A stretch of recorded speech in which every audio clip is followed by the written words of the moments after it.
마태복음 16장 13절부터 20절까지 말씀 제가 봉독해 드리겠습니다. 예수께서 빌립보 가이사랴 지방에 이르러 제자들에게 물어 이르시되 사람들이 인자를 누구라 하느냐? 이르되 더러는 세례 요한, 더러는 엘리야, 어떤 이는 예레미야나 선지자 중에 하나라 하다이다. 이르시되 너희는 나를 누구라 하느냐? 시몬 베드로가 대답하여 이르되 주는 그리스도시요 살아계신 하나님의 아들이시니이다. 예수께서 대답하여 이르시되 바요나 시몬아 네가 복이 있도다. 이를 네게 알게 하는 이는 혈육이 아니요 하늘에 계신 내 아버지시니라. 또 내가 네게 이르노니 너는 베드로라. 내가 이 반석 위에 내 교회를 세우리니 음부의 권세가 이기지 못하리라. 내가 천국 열쇠를 네게 주리니 네가 땅에서 무엇이든지 매면 하늘에서도 매일 것이요 네가 땅에서 무엇이든지 풀면 하늘에서도 풀리리라 하시고 이에 제자들에게 경고하사 자기가 그리스도인 것을 아무에게도 이르지 말라 하시니라. 아멘. 예수님께서 제자들에게 물으십니다. 사람들이 인자를 누구라고 하느냐? 인자는 예수님이 자기 자신을 가리켜서 하셨던 칭호인데요. 사람들이 나를 누구라고 하더냐? 그랬더니 어떤 사람은 엘리야라고 하고요. 어떤 사람은 선지자 중에 하나라고 그렇게 합디다. 그런데 예수님께서 중요하게 생각하시는 것은 사람들이 자신을 어떻게 생각하는가 하는 게 아니라 너희는 나를 누구라고 생각하느냐? 사람들 말고 너희는 내가 누구라고 생각하느냐? 주님이 묻고 싶으셨던 건 그거죠. 엄마가 예수님을 어떤 분으로 생각하는지, 아빠가 혹은 친구가 예수님을 어떤 분으로 생각하는지 그게 중요한 게 아니고 나는 예수님을 누구라고 생각하는가? 그게 중요한 거죠. 근데 베드로가 나서서 이야기합니다. 주님은 그리스도이십니다. 살아계신 하나님의 아들이십니다. 주님께서는 구원자이시고 평범한 구원자가 아니라 하나님의 아들이십니다 하고 고백합니다. 그랬더니요 예수님께서 칭찬하시죠. 바요나 시몬아, 요나의 아들 시몬아, 이를 네가 알게 하니는 혈육이 아니다. 사람들이 이것을 알게 한 게 아니고 누가 알게 하셨어요? 하늘에 계신 내 아버지시니라. 예수께서 어떤 분이신지, 예수께서 누구이신지 우리가 인간의 지혜로 우리의 노력으로 깨달았다기보다는 하나님께서 우리에게 알게 하신 것이고 하나님의 영이 우리에게 알게 하신 거죠. 그래서 복이 있습니다. 한번 생각해 보세요. 2000년 전에 저 이스라엘 그 팔레스타인 땅의 그 나사렛이라고 하는 동네에서 사셨던 그분,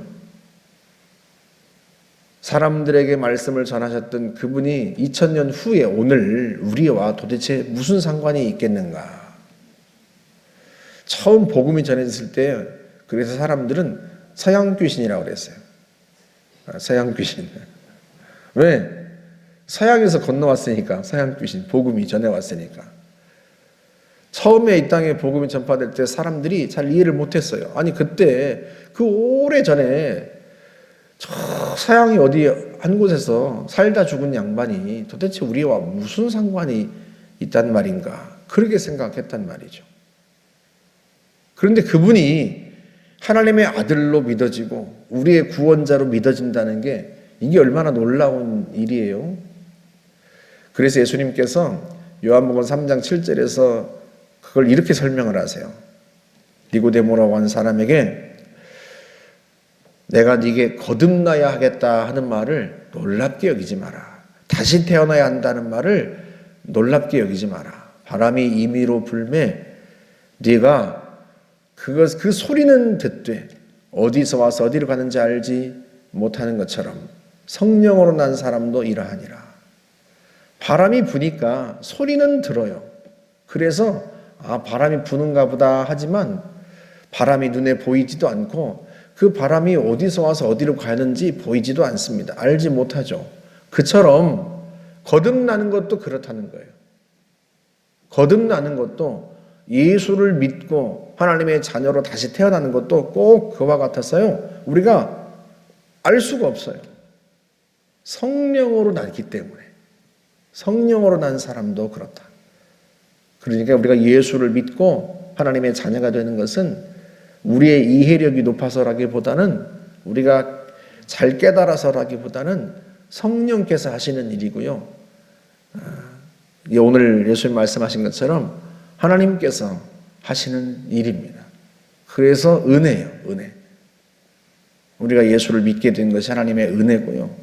하나님의 선물입니다. 이 얼마나 감사한 일이에요. 그런데요. 예수님께서 베드로에게 또 한 가지 말씀하세요. 거기 뭐라고 말씀하세요? 18절에 너는 베드로라. 내가 이 반석 위에 내 교회를 세우리니 음부의 권세가 이기지 못하리라. 내가 이 반석 위에, 이 반석 할 때 이 반석은 무엇을 가리킬까요? 가톨릭은 바로 앞에 나온 너는 베드로라. 베드로라고 생각했어요. 그런데 예수님께서 베드로에게 말씀하시는 거잖아요. 너는 베드로다.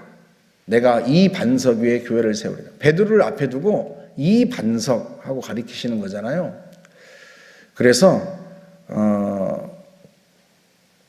이게 베드로 한 개인을 가리키기보다는 이를 네게 알게 하는 하고 말씀하실 때 이것이 뭐예요? 주는 그리스도시요 살아계신 하나님의 아들이십니다 하는 그 반석 위에 주님이 주의 교회를 세우신다고 말씀하신 거죠.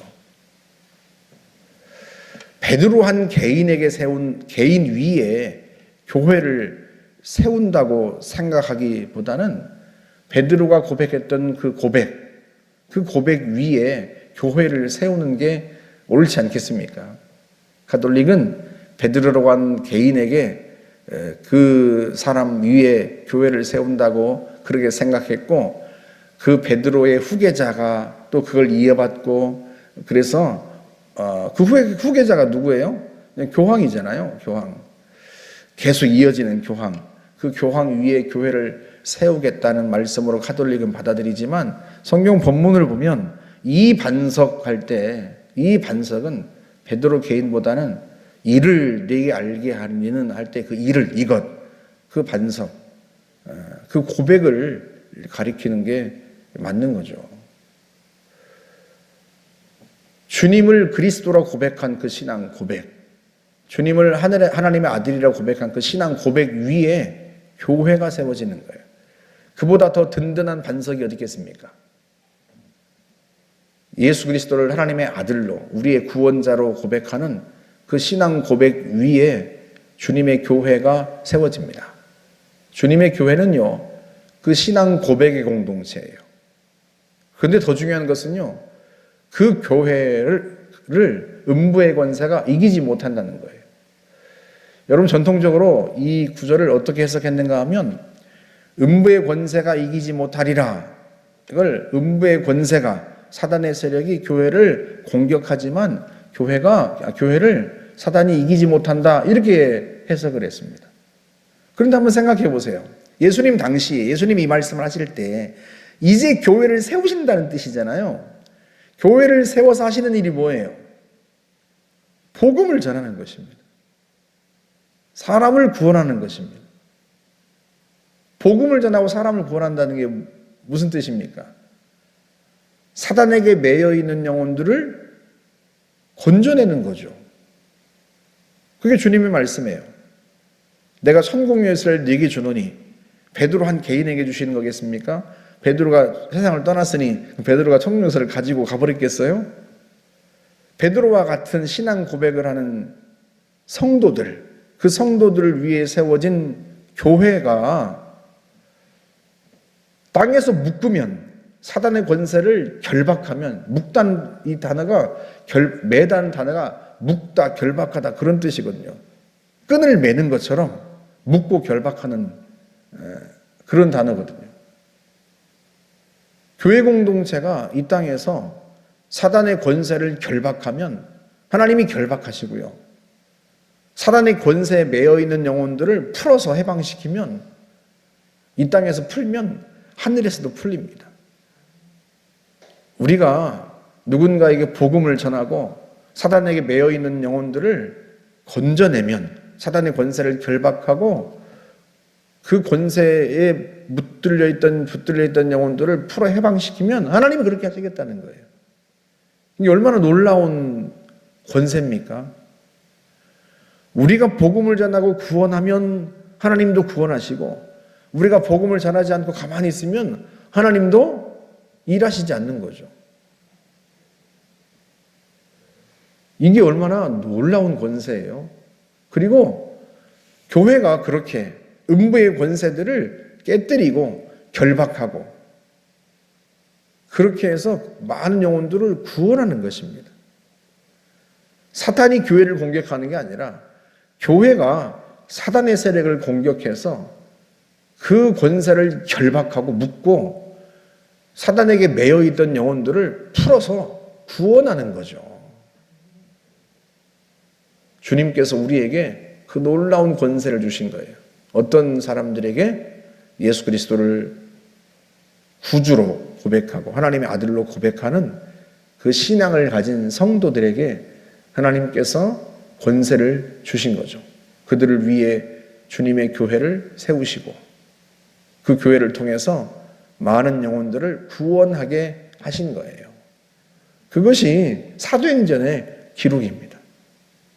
많은 영혼들이 하나님께로 돌아오고, 그리고 그 사도행전의 기록 후로 성도들은 복음을 전하고요, 교회를 세웠고, 그래서 오늘날 우리에게까지 복음이 전파된 거고요. 우리를 묶고 있던 사단의 세력들을 결박하고 우리를 그 사단의 결박에서 풀어서 자유케 하고 하나님의 자녀가 되게 하는 거죠. 선교사가 전한 복음이, 누군가가 전한 복음이 그렇게 하는 거예요. 오늘날 교회는요, 천국 열쇠를 가지고 있습니다. 오늘 우리가 그 천국의 열쇠를 가지고 있어요. 그러니 부지런히 복음을 전해서 사단에게 매여 있는 영혼들을 풀어서 해방시키고 그 사단의 권세를 결박하고 하나님의 뜻을 이루어야 합니다. 저와 여러분에게 주님이 맡겨주신 사람들, 만나게 하는 사람들, 그들을 부단히 복음을 전해서 구원할 수 있기를 주님의 이름으로 축복합니다. 함께 기도하겠습니다. 좋으신 하나님 감사합니다. 예수께서 나의 구주이시요 하나님의 아들이심을 믿는 것이 얼마나 놀라운 축복인지요. 이 놀라운 신앙의 고백, 이 축복 위에 주님이 교회를 세우시고 음부의 권세를 결박하고 그 권세에 묶여있는 영혼들을 풀어 해방시키게 하시니 감사합니다. 좋으신 하나님, 많은 영혼들이 살아계신 하나님을 믿고 구주를 영접하여 예수 안에서 새로운 인생을 살게 하시고 복된 삶을 살아갈 수 있도록 인도하여 주옵소서. 우리를 그 일에 주님 사용하여 주옵소서. 예수님의 이름으로 기도하옵나이다. 아멘.